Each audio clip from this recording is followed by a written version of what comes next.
Ya, Assalamualaikum warahmatullahi wabarakatuh. Perkenalkan, nama saya Limiola. Saya dari kelas 64203, NIM 642593. Di sini saya akan menjelaskan tentang konsep permintaan, penawaran, dan keseimbangan pasar.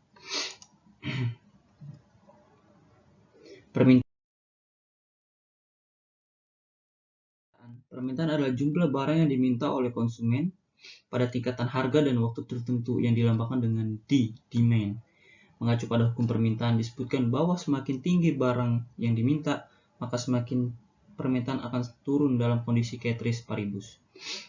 Dalam permintaan ada beberapa faktor yang mempengaruhi, termasuk harga barang, pendapatan konsumen, selera masyarakat, dan harga barang lain, jumlah penduduk, dan ramalan masa depan atau masa yang akan datang. Permintaan dibedakan menjadi 3. Yang pertama, permintaan efektif adalah permintaan masyarakat terhadap suatu barang atau jasa yang disertai dengan daya beli atau kemampuan membayar. Pada permintaan jenis ini, seorang konsumen memang membutuhkan barang itu dan ia mampu membayarnya. Yang kedua adalah permintaan potensial, adalah permintaan masyarakat terhadap suatu barang dan jasa sebenarnya memiliki kemampuan untuk membeli, tetapi belum melaksanakan pembelian barang atau jasa tersebut. Contohnya adalah Pak Syafiq. Sebenarnya mempunyai uang yang cukup untuk membeli motor, namun ia belum mempunyai keinginan untuk membeli motor. Next. Yang ketiga adalah permintaan absolut. Adalah permintaan konsumen terhadap suatu barang atau jasa yang tidak disertai dengan daya beli. Pada permintaan absolut, konsumen tidak mempunyai kemampuan uang untuk membeli barang yang diinginkan. Contohnya adalah Aldi ingin membeli mobil, akan tetapi uang yang dimiliki Aldi tidak cukup untuk membeli mobil. Karena itu keinginan Aldi untuk membeli mobil tidak bisa dipenuhi.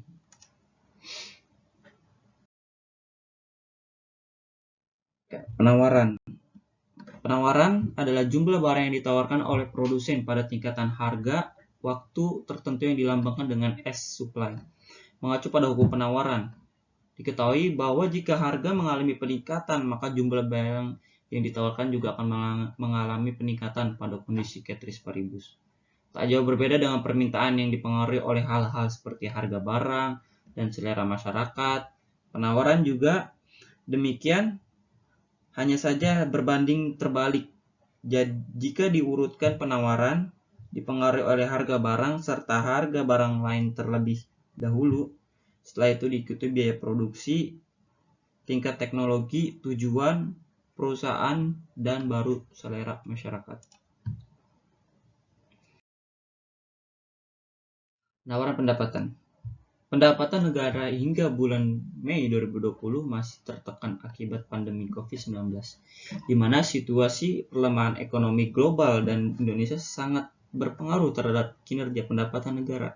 Menteri Keuangan Sri Mulyani Indrawati menyampaikan, sampai dengan akhir bulan Mei 2020, realisasi pendapatan negara dan hibah telah mencapai 664,32 triliun, tetapi capaiannya pendapatan negara dan hibah tersebut menyusut hingga 9,02%.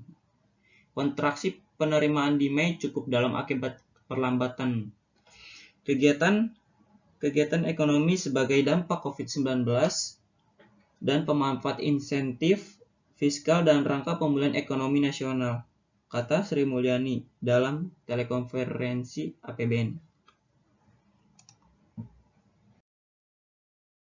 Keseimbangan pasar. Dalam dunia ekonomi, keseimbangan pasar atau disebut market equilibrium merupakan kondisi di mana jumlah barang yang diminta sama dengan jumlah barang yang ditawarkan pada tingkat harga tertentu.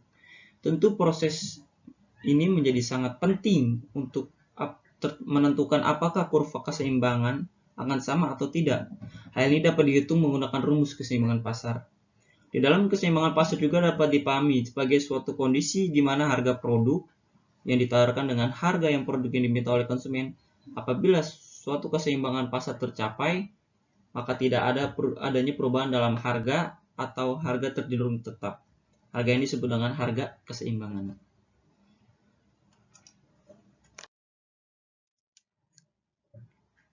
Harga keseimbangan. Terjadinya harga keseimbangan ditentukan oleh kekuatan antara permintaan dan juga penawaran. Apabila permintaan lebih kuat dari penawaran, maka harga pada suatu produk akan naik.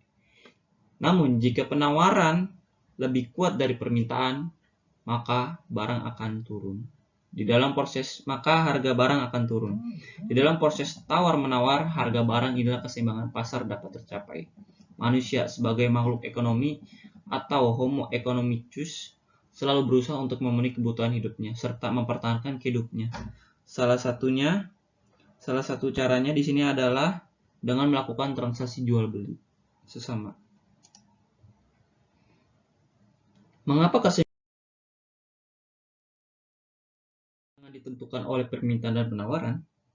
Jadi, apabila permintaan lebih kuat dari penawaran, maka harga pada suatu produk akan naik. Namun jika penawaran lebih kuat dari permintaan, maka harga barang akan turun. Di dalam proses tawar-menawar, harga barang inilah keseimbangan pasar dapat tercapai.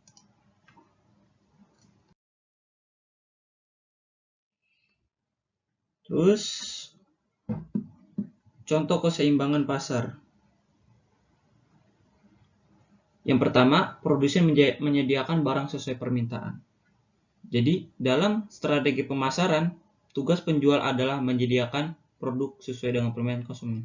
Namun, apabila barang yang disediakan terlalu banyak, sementara tingkat pembelian atau minat pembeli menurun, maka akan terjadi ketidakseimbangan, sehingga berpengaruh pada harga pasar yang ada. Yang kedua, yaitu menyediakan stok barang sesuai dengan penawaran pembeli.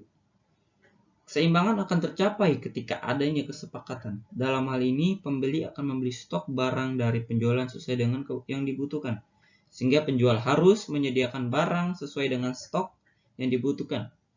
Namun, jika penjualan dan konsumen menyetujui antara stok barang dan harganya, maka terjadi harga keseimbangan dan harga cenderung konstan. Yang ketiga ialah keseimbangan permintaan. Jadi, pada umumnya, para konsumen akan cenderung pada suatu produk dan mendorong penjual untuk memastikan stoknya. Setidaknya persediaan pada barang untuk beberapa periode tertentu harus tersedia. Sebab, apabila stok sesuai dengan permintaan pasar, maka keseimbangan pasar telah terwujud. Harga pada suatu produk biasanya disesuaikan dengan stok barang yang tersedia. Yang keempat, yaitu pengendalian harga. Pengendalian harga dengan kondisi harga di pasar yang tidak seimbang, maka bisa diprediksi keseimbangan pasar pun sulit terbentuk. Salah satu yang mempengaruhi ketidakseimbangan pasar adalah harga. Dikarenakan ketika suatu harga pasar terlalu tinggi, maka akan merugikan para pembeli. Namun sebaliknya, jika harga yang diberikan terlalu rendah, maka akan mengakibatkan kerugian bagi penjual. Ya, bisa kita simpulkan bahwa hukum permintaan dalam ekonomi menyebutkan makin tinggi harga suatu barang, makin sedikit jumlah barang yang diminta. Dan sebaliknya, semakin rendah harga suatu barang, makin banyak jumlah barang yang diminta. Ilmu ekonomi tidak selalu bisa diterapkan setiap negara. Banyak faktor-faktor yang mempengaruhi baik dalam penawaran maupun permintaan, diantaranya harga mutu, barang kebutuhan gaya hidup, dan sebagainya.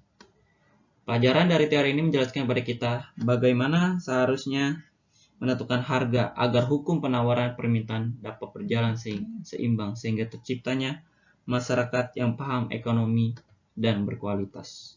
Terima kasih dari saya, kurang lebihnya mohon maaf.